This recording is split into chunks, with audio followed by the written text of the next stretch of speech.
E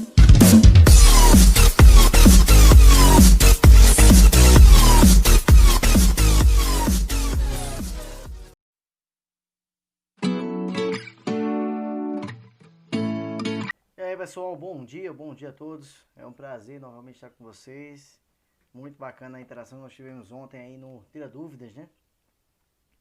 Bom seria que todo mundo tivesse participado, mas aí algumas pessoas participaram e foi muito bom. Muito bom, que a gente falou um pouquinho sobre a América Anglo-Saxônica, as diferenciações, as semelhanças que existem entre os dois países que compõem essa América Anglo-Saxônica.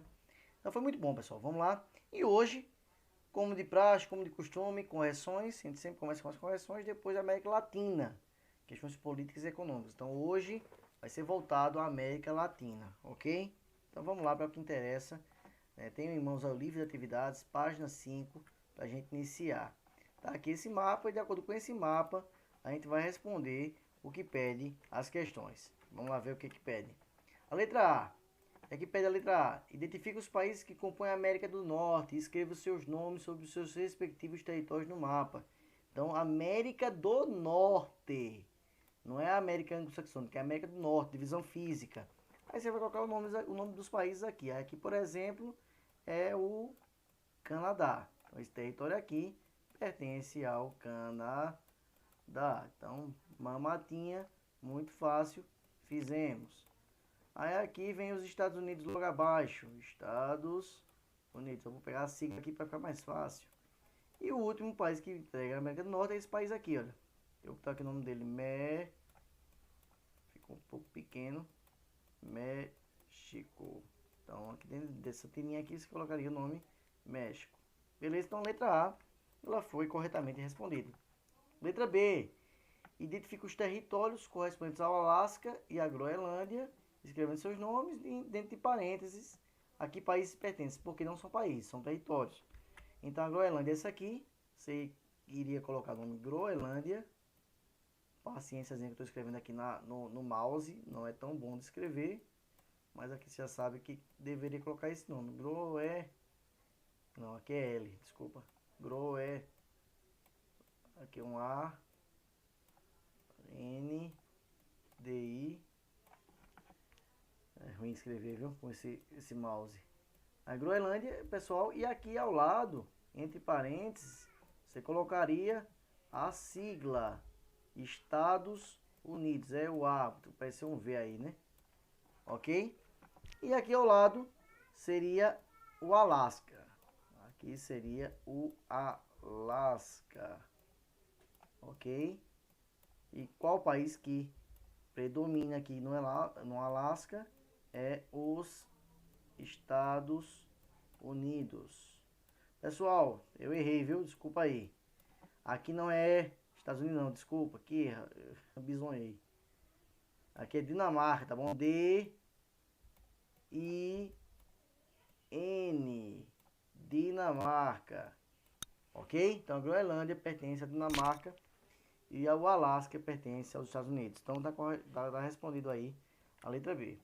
E aí pinta uma cor de suas cores, países que pertencem à América do Norte. Então você iria pintar todos esses países aqui, os Estados Unidos, Canadá, o território do Alasca, da Groenlândia, exceto o México. Então pintaria do México para cima, você pintaria aí com a cor da sua preferência, tá bom? Então tá respondido aí nossa atividade.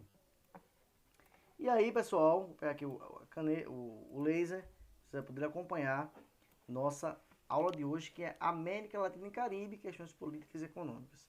Pessoal, quase todos os países da América são repúblicas presidencialistas, tá certo? Como no Brasil, por exemplo. É uma república no qual tem um presidente. Já entre os países insulares, ou seja, os caribenhos, que são aquelas ilhas que ficam na América Central, predominam as monarquias parlamentaristas, como é o caso do Canadá, que a gente já estudou na aula de quarta-feira, tá certo? Que aí tem um rei, né, de forma simbólica, e aí quem governa é o primeiro-ministro. Não, em razão de quê? Das colônias britânicas, que eram um reinado, e também das holandesas, que também é um reinado. Assim, a maioria das ex-colônias britânicas do Caribe tem como chefe de Estado o monarca do Reino Unido, ou seja, a Rainha Elizabeth, que é representado por governadores. e a sua função é simbólica, só um simbolismo mesmo em respeito àquela nação que colonizou esses países. O comando do governo, contudo, é atribuído a quem? Ao primeiro-ministro, tá certo? Que de fato é ele que tem o poder para governar este país. Continuando, olha aqui, nós temos aqui uma cidade aqui, né? Que é a capital de Curaçao, nas Antilhas Holandesas. Aqui é a Antilha Holandesa. As ilhas que formam as Antilhas Holandesas, que é um território, né? Tem seu primeiro-ministro, ou em algum caso um administrador como chefe de governo. O chefe de Estado, de fato, né, por sua vez, é o rei dos Países Baixos. Quem são os Países Baixos? É a Holanda, tá bom? É o nome aí da Holanda.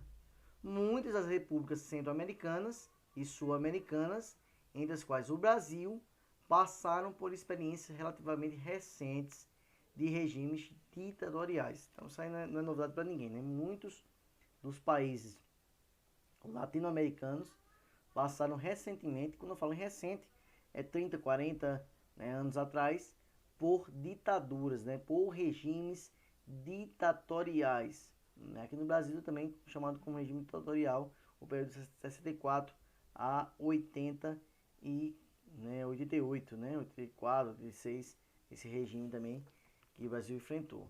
E aí vem passando por processo de democratização, da democracia.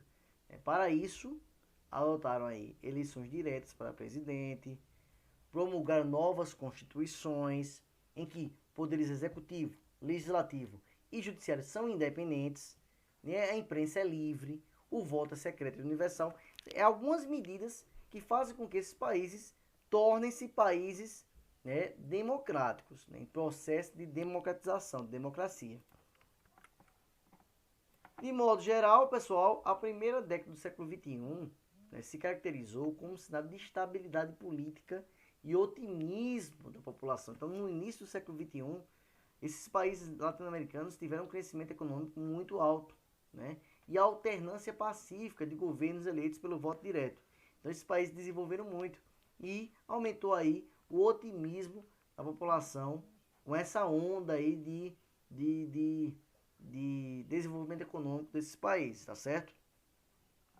Os países da América Latina e do Caribe, no entanto, sofreram forte abalo após a crise econômica desencadeada nos setores imobiliário e financeiro dos Estados Unidos. Então, em 2008 teve uma crise mundial, né, uma recessão mundial que iniciou nos Estados Unidos e se espalhou pelo mundo inteiro. E vários países latino-americanos sofreram com essa instabilidade política no cenário mundial. E aí as coisas começaram a ruir. O que vinha de prosperidade nos inícios do século XXI, e a partir de 2011 aí, as coisas se voltaram de um jeito que a gente conhece muito bem, né? O Brasil vindo de prosperidade e hoje se encontra num período muito difícil. Vinha numa recuperação lenta e após a pandemia, pronto, aí que a situação piorou mesmo. Nos primeiros 10 anos do atual século, a média de crescimento da economia latino-americana foi de 6% ao ano. Muito boa. Entrada de capital externo, queda da inflação, estabilidade das moedas, redução da dívida externa, fizeram com que esse período fosse muito favorável para esses países. O Chile, por exemplo, teve grande avanço como local de investimento seguro, né, de empresas internacionais. O Brasil expandiu sua atuação na diplomacia, então foi muito bom, né? Em geral, os 10 primeiros anos aí do século XXI foi excelente aí para os países latino-americanos. Porém, olha, a crise econômica, aumentou as dificuldades de integrar diferentes partidos políticos e setores da economia na Argentina, no México e no Brasil. Por que a Argentina, no México e no Brasil? São os países mais desenvolvidos da América latino-americana, né? Da América Latina e Caribe. Então, é Argentina, México e Brasil. E aí começou a surgir o quê? Denúncias de corrupção, né? Crescimento de desemprego, recessão econômica, instabilidade política, começou a ressurgir. E são temas aqui que a gente reconhece muito bem, pessoal. Muito bem. Quem não ouviu falar de denúncia de corrupção dos governos aí, né, anteriores? Então foi muita corrupção. Quem não viu falar no crescimento do desemprego, que vinha, né, caindo, de repente atingiu patamares históricos aqui no país. Quem não viu falar em recessão econômica, principalmente 2013 para cá, 2014, 2015, 2016, essa recessão praticamente não queria sair. Quem não ouviu falar sobre instabilidade política? Então é bem visível. E não foi só no Brasil. Vários países latino-americanos passaram por isso. Principalmente esses três que eu falei, né? Argentina, México e Brasil. E hoje tem um agravante, né? A polarização política.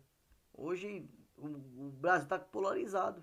Né? Não existe uma unidade no país. Existe sim uma tensão muito grande. Né? Aquelas pessoas que defendem o governo são contra. E o Brasil está muito dividido. Isso não é bom para o país. Outra coisa, como é possível observar na tabela abaixo, os três principais países da economia emergente da América Latina tiveram, na década inicial de 2011, um crescimento econômico bem discrepante nos primeiros anos do século. Um dos problemas frequentes apontados é o de que esses países não aproveitaram os anos de maior dinamismo, né? Não aproveitaram, né, para investir em modernizar os setores econômicos. E aí continuaram sendo grandes exportadores de commodities. Isso aí não foi tão bom para esses países. Olha o crescimento aí. O México, 2010, olha, 5,1, depois 3,7, 3,6, 1,4, muito baixo. Aí 2,8, 3,3, 2,9 e 2. Aí até que ainda manteve, né? Um crescimento até razoável. Olha a Argentina, 10,1, caiu para 6, depois para menos 1, aí depois 2,4, depois menos 2,5, depois menos 1,9, depois 2,9. Mas aí crescimento bem abaixo mesmo também do que vinha acontecendo. Brasil, 7,5 em 2010, aí caiu para 4. Aí começou a recessão aqui, ó, começou em 2014 de fato. Aí 1,9, 3, razoável, aí depois 0,5, caiu menos 3,5, isso sem pandemia, viu? Olha que absurdo o que houve em 2015, 2016, né, na recessão de fato. Caiu menos 3,5% do PIB. Isso é um absurdo. Na pandemia agora, talvez a gente tenha um crescimento ainda maior do que isso. Posso cair menos 3, menos... Talvez, né? A projeção vai cair menos 10. Mas vai cair menos 10 no PIB devido à pandemia. A projeção está em 5, menos de 5 agora. E pode ser que caia ainda mais ainda. Devido aos setores que estão desenvolvendo aí, né, principalmente serviços, indústrias. Mas é um absurdo. Um país como o Brasil cair menos 3, 2 anos seguidos. Aí começou a recuperar em 2017 e aí está recuperando aí no decorrer dos anos, mas crescendo muito pouco, um ponto alguma coisa, né? E a estimativa era esse ano crescer um pouco mais de 3, mas com a pandemia acabou estragando esse crescimento brasileiro.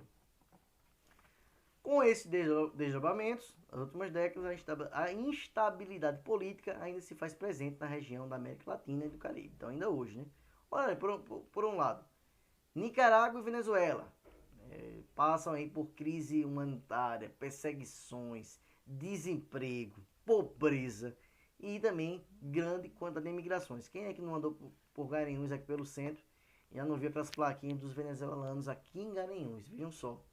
Entram por Roraima, né, descem para o sul do Brasil e acho que como não estão encontrando grande vantagem lá no sul, estão partindo agora para o Nordeste. Então em todo o Brasil tem muitos venezuelanos em situação muito difícil. Mas ainda existem situações esperançosas, como é o caso da Colômbia, que conseguiu interromper o crescimento do narcotráfico e fez um acordo de paz com as Farc, que está aqui, ó, Farc, ok? Que era uma disputa muito antiga, uma violência muito grande entre o narcotráfico e o governo colombiano, mas graças a Deus aí foi assinado um acordo com esses guerrilheiros e estão em paz com a Farc. Aqui ó, embaixo, né, de manifestantes em Caracas, na Venezuela. A tensão é muito grande nesse país. E também aqui, evento a favor do acordo de paz entre as Farc, né, lá em Bogotá, na Colômbia. Foi muito importante esse acordo de paz que foi feito entre o governo colombiano e esse grupo guerrilheiro chamado as Farc. E aí, pessoal, a gente finaliza. Página 6 do livro de atividades. Vai para casa, tá certo? Metam bronca, façam a entrega dentro do prazo. E o prazo é dia 8, né? Ou seja, é domingo, no máximo às 12 horas. Então, 12 horas é o máximo aí para vocês entregarem essa atividade. Pessoal, qualquer dúvida, eu estou à disposição. Sempre participe, né, quando puder, das aulas, tira dúvidas, entregue as atividades direitinho, que é de extrema importância aí para a gente avaliar vocês, tá bom? Então fique com Deus e até a próxima, se Deus assim permitir. Tchau, tchau.